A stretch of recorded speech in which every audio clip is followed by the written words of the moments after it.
Hello everyone. We are continuing our lectures on Hindu Marriage Act. So till now we have covered very different statutes. A lot of different statutes we have covered, like Prevention of Money Laundering Act, NI Act, Arbitration and Conciliation Act, Transfer of Property Act, and various other acts I have covered. So today I have already covered one lecture of Hindu Marriage Act, and today we will be looking into the further intricacies of Hindu Marriage Act. So let's continue without any further ado. So so I will be giving a very holistic explanation of Hindu Marriage Act. I will not be reading each and every statute from the bare act. ठीक है ना? तो अभी पढ़ते हैं Hindu. Hindu, how many types of Hindus are there? First is a Veerashaiva, second is Lingayat, and third type of Hindus are those people who follow Brahmo Samaj, Prarthana Samaj, Arya Samaj, these sort of things. ठीक है ना? Now, according to Hindu Marriage Act, Jain, Sikh, and Buddhist are called Indic religious. इनको क्या कहते हैं? इनको Indic religious भी कहते हैं because of similar cultures. मतलब जो जैन में जो cultures हैं लगभग वही सिख में है और वही सेम बुद्धिस्ट में है. ठीक है.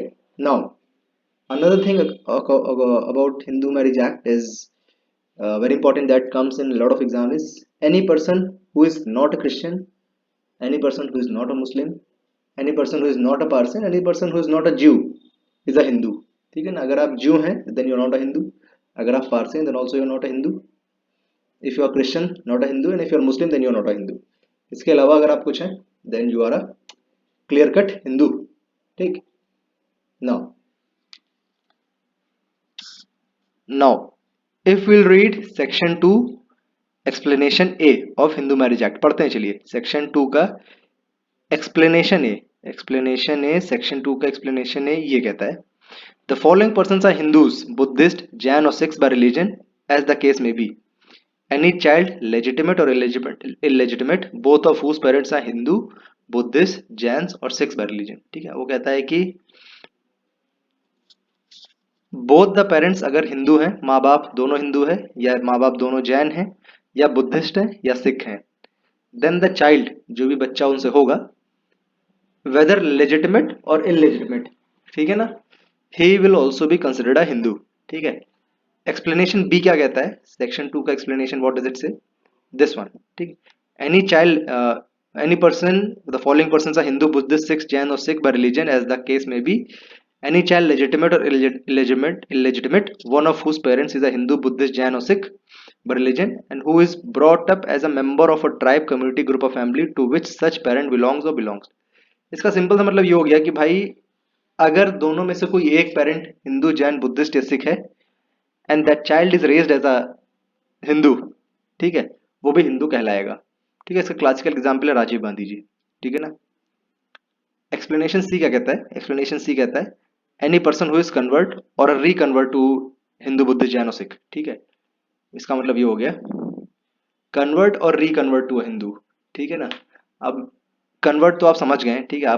आप कोई और धर्म के थे, क्रिश्चियन थे and you have converted to Hindu and then उससे जो बच्चे आएंगे then that he will also be considered Hindu. ठीक है. रीकन्वर्ट ये हो जाता है कि हिंदू से आप किसी और रिलीजन में गए, that is not consider Hindu, और फिर से आप हिंदुज्म वापस आ गए. फॉर एग्जाम्पल हिंदू से मुस्लिम बने, मुस्लिम से फिर क्रिश्चियन बन गए, देन उससे भी जो बच्चे होंगे वो भी हिंदू कहलाएंगे. ठीक है. नाउ कुछ इंपॉर्टेंट चीज है. The word Hindu has origin in Persian nomenclature. ठीक है. पर्शियन वर्ड है Hindu, where it was given a geographical connotation for all people who lived beyond Indus.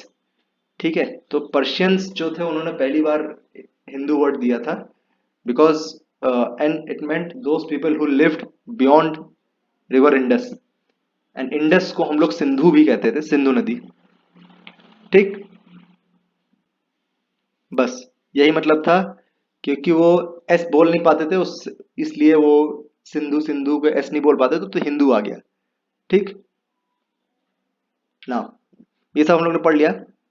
अब यहाँ पे आते हैं. अब हम लोग समझते हैं बहुत इंपॉर्टेंट चीज, हाफ ब्लड, फुल ब्लड और यूट्रीन ब्लड क्या होता है. ठीक है ना.